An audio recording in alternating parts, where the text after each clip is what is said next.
पहले इमरान खान ने परवेज खट्टक को ये कहा था कि आप मेरे काबिल एतमाद बंदे हो, उन्होंने छुरा घोंपा। अब अली अमीन गंडापुर ने इमरान खान की पीठ में छुरा घोंप दिया है। ये जो हिंदू हैं वो समझते हैं मैं अल्लाह का बंदा हूँ, देवता का बंदा हूँ, वो मेरी रिस्पेक्ट करते हैं, वो मुझे 100% डिस्काउंट देते कि आप गंडापुर ने कहा पाबंदी लगाई जाए इमरान खान के ऊपर। अस्सलाम वालेकुम नाज़रीन, मैथ पॉलिटिक्स में खुश आमदीद। मैं हूँ आपका मेजबान आबिद नसीर। नाज़रीन, इमरान खान की पीठ में एक दफा फिर छुरा घोंप दिया गया है। इमरान खान को धोखा दिया गया है। कहा जाता है सरफराज धोखा नहीं देगा, लेकिन यहां सरफराज ने धोखा दे दिया है। पहले इमरान खान ने परवेज खट्टक को यह कहा था कि आप मेरे काबिल एतमाद बंदे हो, उन्होंने छुरा घोंपा। अब अली अमीन गंडापुर ने इमरान खान की पीठ में छुरा घोंप दिया है। कैसे छुरा घोंपा मैं आपको बताता हूं, लेकिन उससे पहले आपसे डिस्कस करना है, क्या डॉक्टर जाकिर नाइक का पाकिस्तान में आना इस्लाम के फैलाव का बायस बना? क्या इस्लाम की तरक्की और तरवीज के लिए जो काम किए जाने चाहिए थे वो हो गए हैं? क्या वाकई डॉक्टर जाकिर नाइक का आना एक नई उम्मीद की किरण है कि इस्लाम एक नए तरीके से फैलेगा? 4 वाकयात मेरे सामने ऐसे आए जिनसे मुझे लगा कि यार बुलाने वालों ने तो अपने मकसद हासिल कर लिए।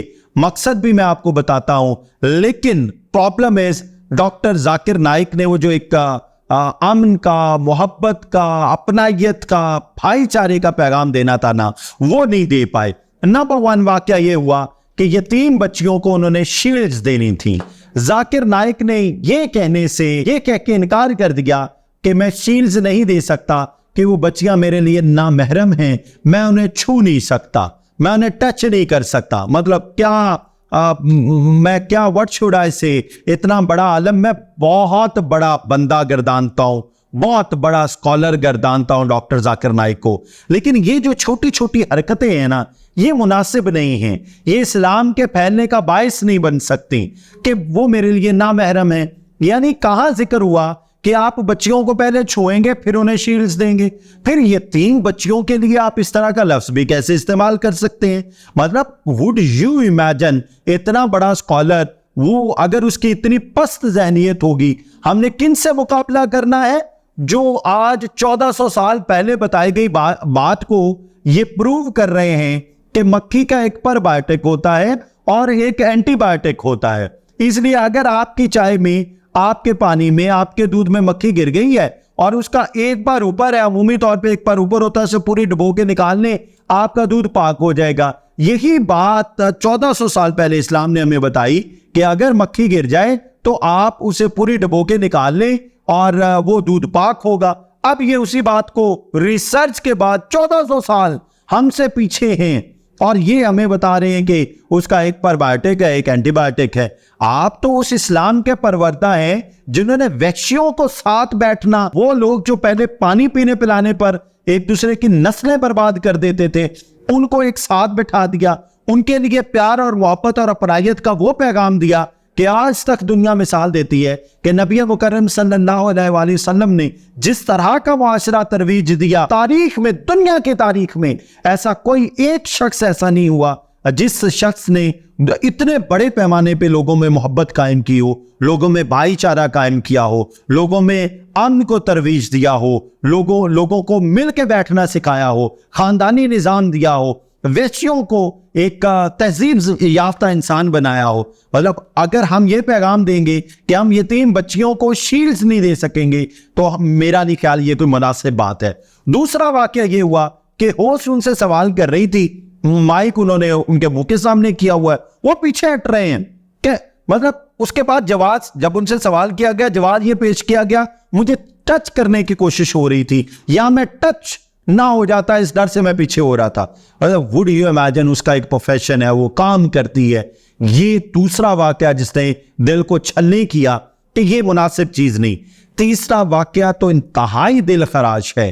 एक बच्ची उठती है, वो सवाल करती है कि हमारे मुआशरे में लोग 5 वक्त नमाज भी पढ़ते हैं, लोग तबलीग पे भी जाते हैं, बच्चियां भी बापर्दा हैं, खवातीन बगैर किसी वजह के घर से नहीं निकलती, मर्द बगैर किसी वजह के घर से नहीं निकलते, लेकिन फिर भी हमारे मुआशरे में बच्चों से ज्यादती होती है। छोटे बच्चों के शौकीन हैं हमारी सोसाइटी में लोग, उसे पीडियोफायर बोलते हैं या कोई भी टर्मिनोलॉजी उस बच्ची ने बोली तो मतलब would you imagine doctor Zakir Naik ने उसे पूरी तरह डांटा कि तुम अल्लाह से माफी मांगो, तुमने सवाल ही गलत किया है, या तो तुम्हारा मुआशरा इस्लामी नहीं है या ये वहां काम नहीं हो सकता। मतलब आप कोई लॉजिक दे के, कोई बात करके, कोई ऐसी बात करें कि उसमें मतलब आपने इस चीज को हाईलाइट कर दिया इतना डांट के, आपने दुनिया के लिए मौजूए बहस बना दिया कि ऐसा भी हो सकता है, खुदा ना खास्ता। हम कत्तन नहीं कहते इस्लामी मुआशरे में ऐसा हो सकता है। मतलब अगर उस बच्ची ने सवाल करने का हौसला कर लिया, सबसे पहले तो खवातीन से बात करने की तमीज होती है, कोई हया होती है, सिर्फ नाजुक को ट्रीट करने का अंदाज होता है तहजीब याफ्ता शख्स के यहाँ, तहजीब याफ्ता मुआशरों के यहाँ। लेकिन आपने जिस तरह से ट्रीट किया वो इंतहाई बुरा था।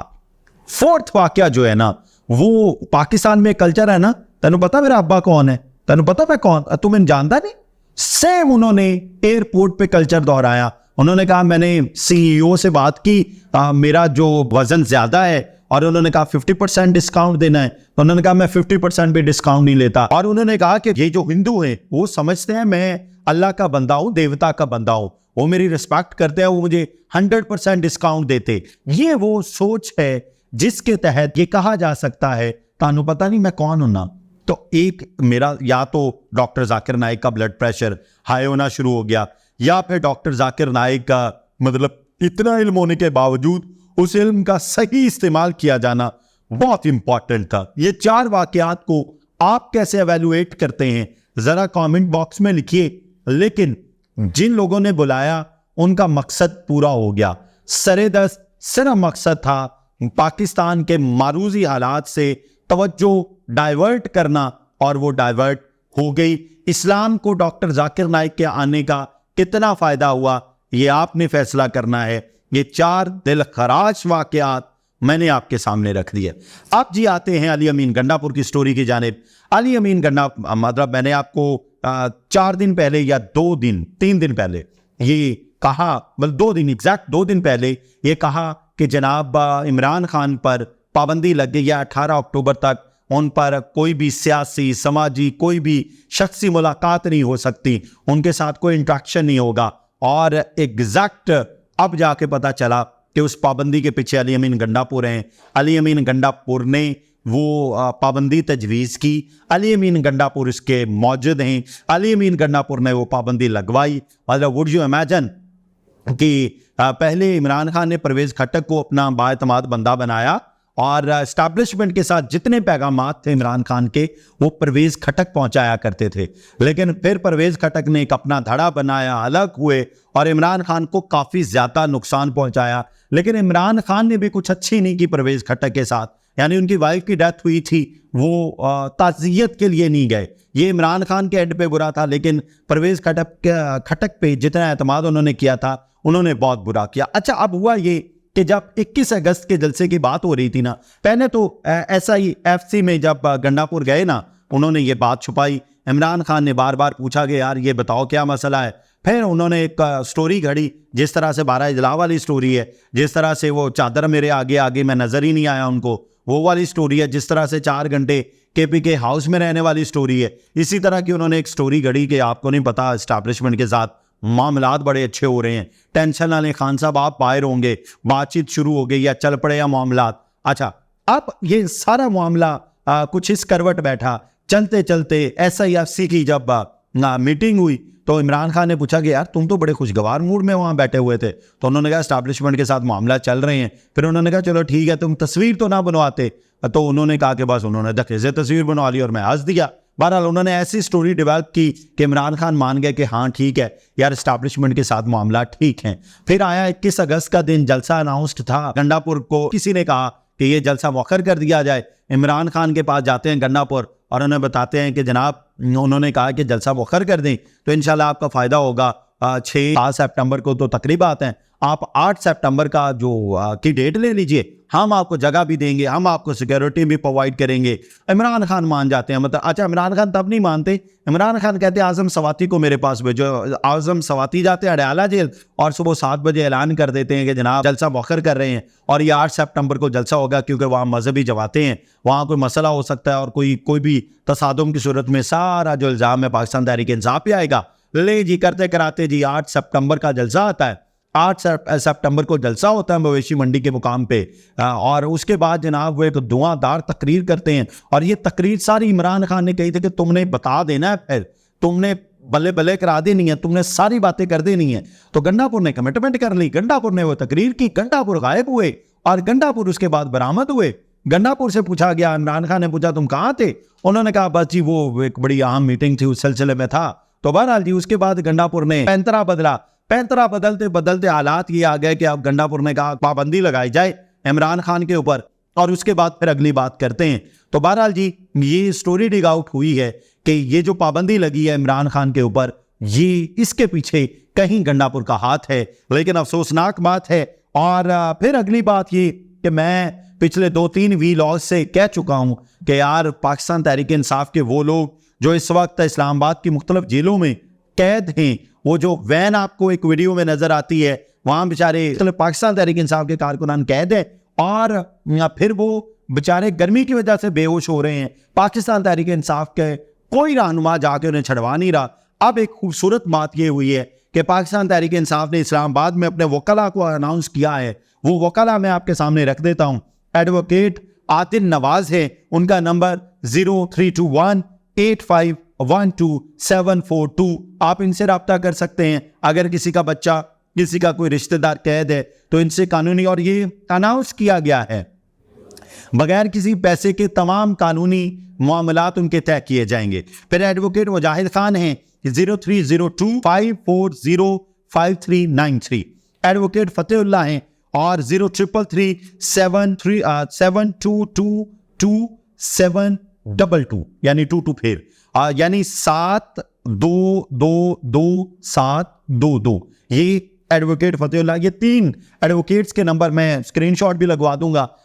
अगर किसी का कोई प्यारा वहाँ कैद है तो प्लीज़ उसको कानूनी रहनुमाई फराहम की जानी चाहिए। और मेरी पाकिस्तान तहरीक इंसाफ से ये गुजारिश है, रहनुमाओं से ये गुजारिश है, इन बेचारे कारकुनों को मुश्किल वक्त में अकेला ना छोड़िए, इनकी दाद रसी कीजिए। ये आपके लिए आते हैं, आपकी वजह से आते हैं, ये इमरान खान की मोहब्बत में आते हैं, इमरान खान के नाम पे आते हैं, तो इनका गलत इस्तेमाल ना कीजिए। मेरी दुआ है अल्लाह ताला पाकिस्तान और पाकिस्तान में बसने वालों की खैर करे। इजाज़त दीजिए, अल्लाह हाफ़िज़।